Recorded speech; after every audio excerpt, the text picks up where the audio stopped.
Assalamualaikum warahmatullahi wabarakatuh. Salam sejahtera buat sobat-sobat Punarada. Oke, ingin lanjutkan ceritanya. Bab 3425 sampai bab 3428. Melihat perisai pelindung di depannya, Ye Junlin mengangkat tinjunya. Pukulan ini hanyalah pukulan biasa, seperti pukulan yang dilontarkan oleh orang biasa. Tidak ada tinju yang dapat menghancurkan gunung dan bumi, dan tidak ada tinju yang dapat menghancurkan dunia. Bumi tidak dapat menahan kekuatan pukulan ini. Tidak ada suara atau getaran antara langit dan bumi. Kerajaan abadi tidak merasakan arus udara panas atau tekanan fragmentasi. Bahkan perangkat eternal tidak mendeteksi pesan berbahaya apapun. Pukulan ini diayunkan dengan ringan. Ini seperti lelucon. Hal ini membuat semua orang tercengang. Itu dia. Apa itu mungkin? Apakah Ye Junlin bercanda? Yang tidak diketahui semua orang adalah bahwa ini adalah keahlian unik Ye Junlin. Hanya ketika semua kekuatan terkonsentrasi pada satu titik, barulah kekuatan itu bisa meledak. Sepertinya pukulan ini tidak memiliki kekuatan. Namun nyatanya, seluruh kekuatan telah dikompresi dan dipusatkan. Jadi Anda tidak bisa melihatnya sama sekali. Semua orang terkejut sekarang. Rasanya Ye Junlin hendak melancarkan pukulan yang menggemparkan. Tapi sekarang mereka melihat Ye Junlin melakukan pukulan ini. Semua orang merasa lega. Seberapa kuatkah pukulan ini? Sangat tidak mungkin. Bang, tapi sangat cepat. Pukulan ringan Ye Junlin mengenai perisai pelindung. Tepat ketika semua orang hendak menertawakan pukulan Ye Junlin, yang tidak memiliki kekuatan sama sekali. Tiba-tiba perangkat abadi itu tiba-tiba membunyikan alarm. Bahaya, bahaya, bahaya tingkat tertinggi.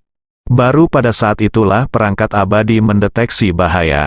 Tapi sudah terlambat, kekuatan terkompresi Ye Junlin berkumpul secara ekstrim dan meledak dalam pukulan ini. Gemuruh. Tiba-tiba bumi berguncang dan gunung-gunung berguncang, matahari dan bulan terbalik, dan langit serta bumi kehilangan warna. Bumi berguncang, dan terdengar suara dengungan dan gemetar yang sangat besar di langit. Bang, dalam sekejap, keseimbangan kerajaan abadi kembali rusak. Aura kekerasan dan paksaan melanda seluruh kerajaan abadi. Hancurkan segala sesuatu di kerajaan abadi semaksimal mungkin. Bahkan mengoyak bumi kerajaan abadi menjadi ribuan retakan. Ini seperti menembus bumi, kekuatannya sangat menakutkan. Ini menakutkan, Didi, tetes, tetes. Pada saat ini, pukulan yang diterima perisai pelindung melonjak dengan cepat. Ketika perisai pelindung diserang, energi yang tersingkir juga meningkat dengan cepat. Tentu saja hal ini terjadi dalam sekejap retak. Dan yang paling menakutkan adalah suara pecah. Perisainya tampaknya rusak. Terdeteksi bahwa kekuatan pukulan ini adalah 120% energi perisai pelindung. Ini cukup untuk menghancurkan perisainya. Itu benar. Saat suara ini terdengar, perisai pelindung langsung hancur dan hancur. Klik, klik, klik.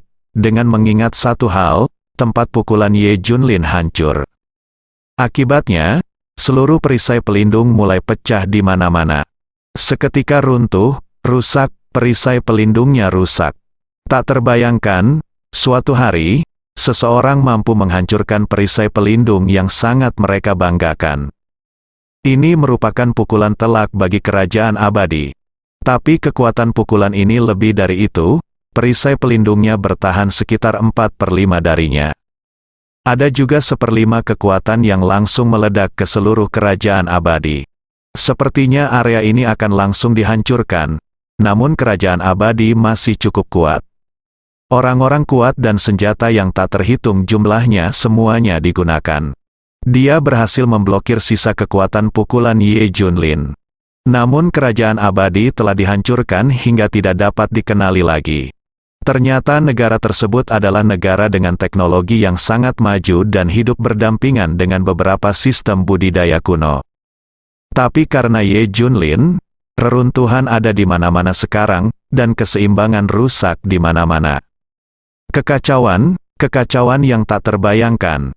Terkejut, benar-benar tercengang. Apakah Ye Junlin terlalu kuat? Apa yang harus dilakukan sekarang? Ye Junlin harus datang untuk membunuhnya. Kali ini seluruh kerajaan abadi perlu mengerahkan kekuatan maksimalnya untuk bersaing. Kerajaan abadi membutuhkan pertempuran terakhir. Bagaimanapun, perisai pertahanan terkuat telah hancur. Seluruh kerajaan abadi telah sepenuhnya terlihat di mata Ye Junlin. Mulai mode ofensif, segera perangkat eternal berubah menjadi mode ofensif. Banyak senjata paling menakutkan yang dikunci pada Ye Junlin. Ada senjata dan orang kuat lain yang mengunci Ye Junlin. Saatnya bertarung dengannya. Orang-orang kuat dari kerajaan abadi datang dari segala arah. Pertahanan saja tidak cukup, kita hanya bisa menyerang. Untuk melestarikan kerajaan abadi, dia hanya bisa membunuh Ye Junlin. Tidak ada yang bisa menyerang kerajaan abadi. Semua kartu truf kerajaan abadi terungkap.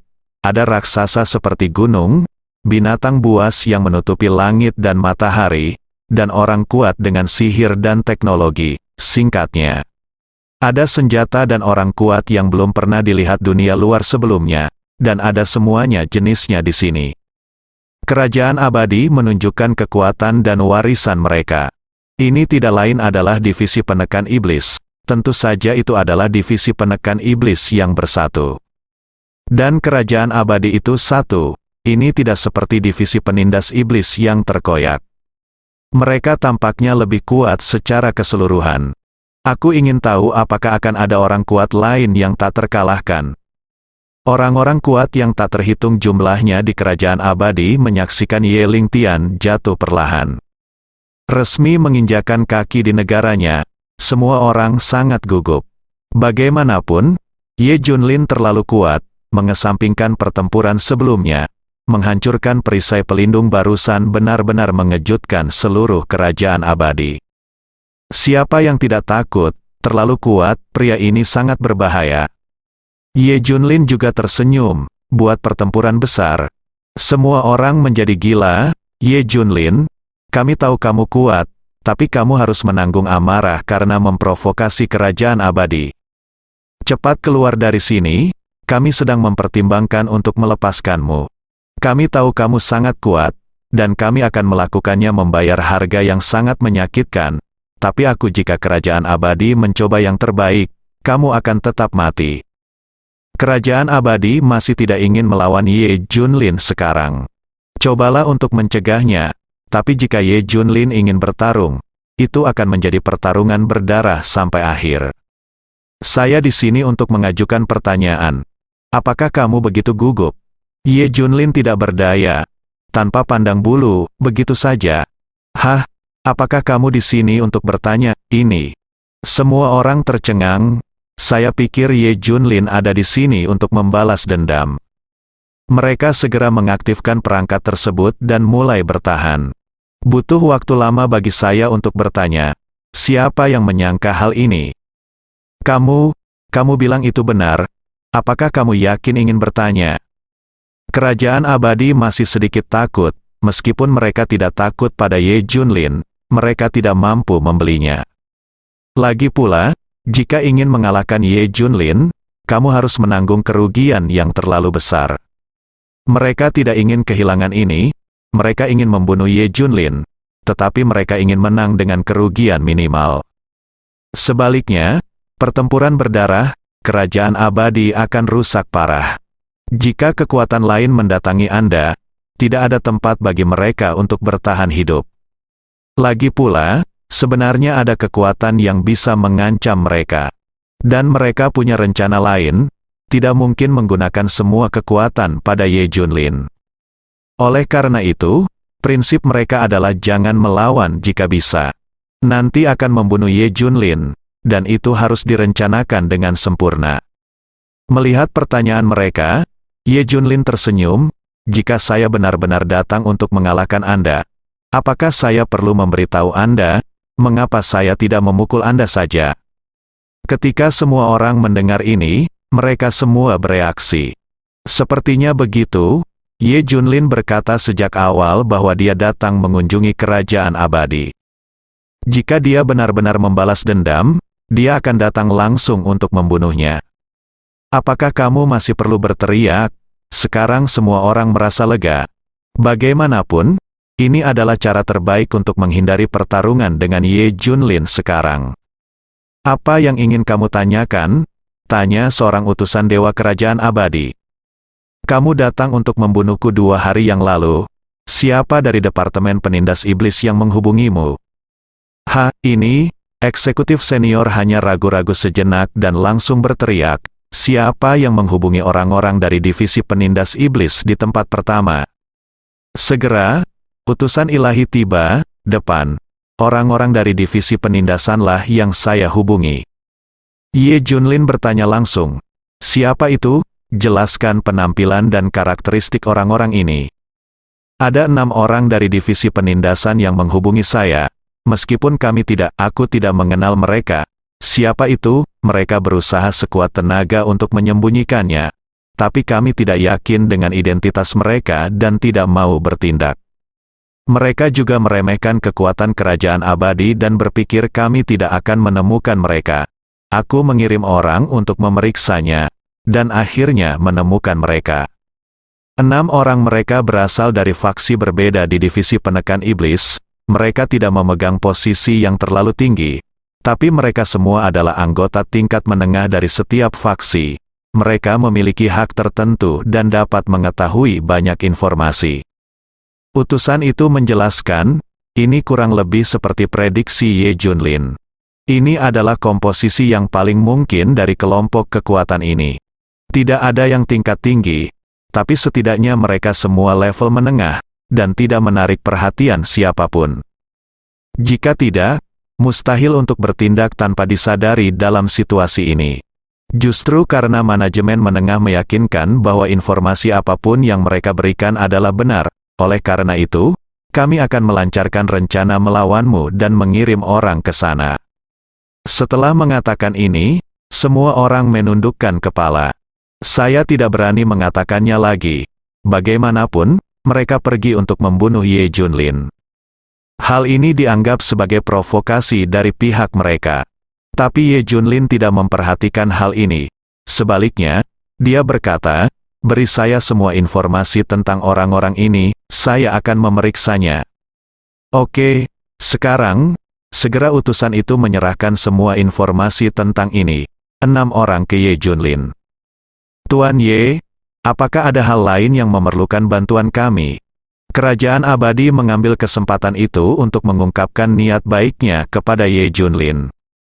Tapi Ye Junlin mencibir dan berkata, tidak perlu.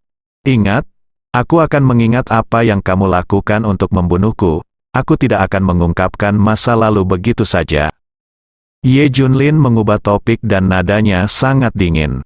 Biarkan semua orang di kerajaan abadi menjadi ketakutan. Aku akan menyelesaikan dendam ini. Aku akan datang setelah aku selesai berurusan dengan divisi penindas iblis. Aku akan memberimu cukup waktu untuk bersiap dan mengeluarkan semua yang kamu bisa. Bahkan ketika aku berurusan dengan divisi penindas iblis, kamu juga bisa membunuhku. Tapi begitu aku menyelesaikan semuanya, aku akan datang ke rumahmu. Lain kali kita bertemu, aku akan menghancurkanmu sepenuhnya. Ye Junlin berkata dengan dominan. Semua orang di kerajaan abadi tercengang. Apakah Ye Junlin begitu percaya diri? Namun jika Anda memikirkan kekuatannya, dia berkualitas. Kapan kerajaan kekal begitu terancam? Apakah ada cara? Tidak ada jalan.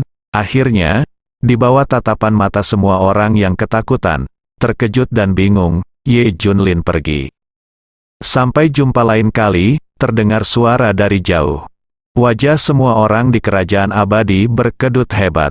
Takut, siapa yang tidak takut? Semua orang tahu apa artinya bertemu denganmu lain kali.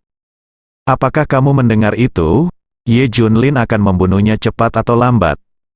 Bersiaplah, bersiaplah, kumpulkan kekuatan terbesar kita untuk melawan Ye Junlin. Benar, selalu perhatikan gerakan Ye Junlin sekarang. Sekali dia dan divisi penekan iblis kita harus berpartisipasi dalam perang. Kita harus membunuh Ye Junlin dengan biaya minimum. Seluruh kerajaan abadi mulai berada dalam kekacauan. Mereka semua berlari untuk melakukan persiapan menyeluruh. Mereka juga memahami prinsip paling dasar untuk bertahan hidup. Jika mereka ingin kerajaan abadi bertahan, mereka harus membunuh Ye Junlin. Tidak ada jalan lain. Hanya saja mereka tidak menyangka suatu negara bisa dipaksa melakukan hal ini oleh satu orang. Sisi lain, meskipun Gong Qianqiu memberitahu Xiao Feng bahwa mereka akan lebih jarang bertemu di masa depan, tapi dia peduli dengan kemajuan penyelidikan Ye Junlin. Saya ingin melihat seberapa jauh dia menemukannya dan apakah itu mengancam saya. Oleh karena itu, Gong Qianqiu berinisiatif mencari Xiao Feng. Hal ini membuat Xiao Feng sangat bersemangat. Dulu, saya akan pergi ke Gong Qianqiu atas inisiatif saya sendiri. Sekarang Gong Qianqiu sedang mencarinya. Menjadi wanita bagi diri sendiri memang berbeda. Guru tidak ada di pavilion utara sekarang, sebaliknya, dia telah pergi ke kerajaan abadi. Xiao Feng secara alami tahu segalanya tentang Gong Qianqiu. Gong Qianqiu berkata dengan ngeri, "Hah, pergi ke kerajaan abadi, apakah ada bahayanya?" "Mungkin tidak, saya hanya tidak tahu apakah guru dapat menghancurkan kerajaan abadi kali ini," kata Xiao Feng. Gong Qianqiu mengerutkan kening. Dia tidak yakin apa tujuan Ye Junlin sekarang. Apakah Anda akan membalas dendam secara langsung dan menghancurkan kerajaan abadi? Atau pergi ke kerajaan abadi untuk mencari tahu siapa yang menghubungi rencana terakhir? Dia bahkan tidak yakin akan hal ini. Bagaimana jika Anda mencari seseorang untuk menghubungi kerajaan abadi? Meskipun dia bekerja secara diam-diam, bawahan yang dikirim untuk menghubunginya juga dienkripsi dan identitas mereka disembunyikan secara ekstrim. Tapi Gong Qianqiu masih sedikit ragu. Kerajaan abadi juga bukan lampu hemat bahan bakar. Saya rasa saya tidak terekspos. Tetapi bagaimana jika orang-orang ini mengetahuinya lebih awal? Tidak apa-apa, aku mencarimu hanya untuk memberitahumu kemajuan divisi penindas iblis saat ini. Gong Qianqiu memberitahu Xiao Feng seberapa jauh dia telah menyatukan divisi penindas iblis. Xiao Feng mengangguk. "Oke, saya mengerti. Itu belum akan mempengaruhi kita. Jadi saya tidak akan memberitahu guru, saya hanya tahu apa yang saya tahu." Gong Qianqiu mengucapkan selamat tinggal kepada Xiao Feng dan pergi dengan tergesa-gesa. Ngomong-ngomong, Ye Junlin tidak ada di sini, tidak ada yang menjaga pavilion utara, ini waktu terbaik untuk menyerang. Selanjutnya, Gong Qianqiu menyampaikan berita bahwa Ye Junlin telah pergi ke divisi penindas iblis. Kemudian dia pergi untuk mengurus hal-hal lain. Begitu divisi penindas iblis mendapat kabar kepergian Ye Junlin, dia langsung menyerah. Cepat, cepat, hentikan pasukan dan bertempurlah dengan cepat, cepat ambil Beij. Untuk asuransi, divisi penekan iblis segera mengirimkan ahli dari semua pihak untuk menyerang Beij. Menangkap pavilion utara dengan kecepatan kilat. Ribuan ahli segera tiba di luar Beij, serang. Dengan perintah tersebut, ribuan master segera menyerang. Wajah ratusan master yang pertama bergegas maju penuh dengan kegembiraan. Beij dan yang lainnya pasti akan makan. Bang, bang, bang. Tapi tidak ada yang menyangka bahwa ratusan master yang pertama kali bergegas menuju pavilion utara semuanya akan meledak menjadi bola kabut darah. Hal ini membuat takut ribuan master di belakang. Semua berhenti, suara Ye Junlin terdengar lebih keras. "Kamu ingin datang ke sini dan bertingkah liar saat aku tidak di sini, mencari kematian." Semua orang ketakutan saat mendengar suara ini. Ye Junlin kembali keluar tiba-tiba. Ribuan master dari divisi penindas iblis langsung dikalahkan dan melarikan diri seperti bunga jatuh. Dalam sekejap, ia menghilang tanpa bekas. Sekelompok pengecut. Ye Junlin berkata dengan dingin. Begitu dia kembali, hal ini terjadi. Ada yang salah, komandan penekan iblis ini pasti sudah menerima kabar bahwa dia akan berangkat ke kerajaan abadi. Jadi dia berani menyerang seperti ini. Dia ingin menangkap Beij secara langsung sebelum dia datang. Lalu siapa yang mengungkap kabar bahwa dia akan menuju kerajaan abadi? Tanpa memikirkannya, kekuatan itu pasti mengambil tindakan dari belakang. Dia mengungkapkan kabar bahwa dia akan pergi ke kerajaan abadi ke divisi penekan iblis, dan mereka segera datang untuk menyerang Beige. Tapi bukankah kekuatan ini terlalu kuat? Selain Anda, tidak ada orang lain yang mengetahui berita ini, bukan? Dari analisis terakhir Ye Junlin, kami mengetahui bahwa kekuatan ini mengetahui segalanya tentang dia dan segala sesuatu di sekitarnya. Sekarang, fakta bahwa saya akan pergi ke kerajaan abadi dapat lebih menegaskan hal ini. Kekuatan ini tampaknya telah mengarahkan pandangan ke sekelilingnya. Ketahui segalanya tentang diri Anda. Tapi bagaimana ini mungkin? Tidak peduli seberapa kuat kekuatan ini, mustahil untuk mengetahui segala sesuatu di sekitarnya. Mendekat saja itu sulit. Mungkinkah itu milik kita sendiri? Tapi itu tidak mungkin bagi rakyat kita sendiri. Ye Junlin bisa menjamin ini. Sama sekali tidak ada pengkhianat di sekitarnya. Bersambung.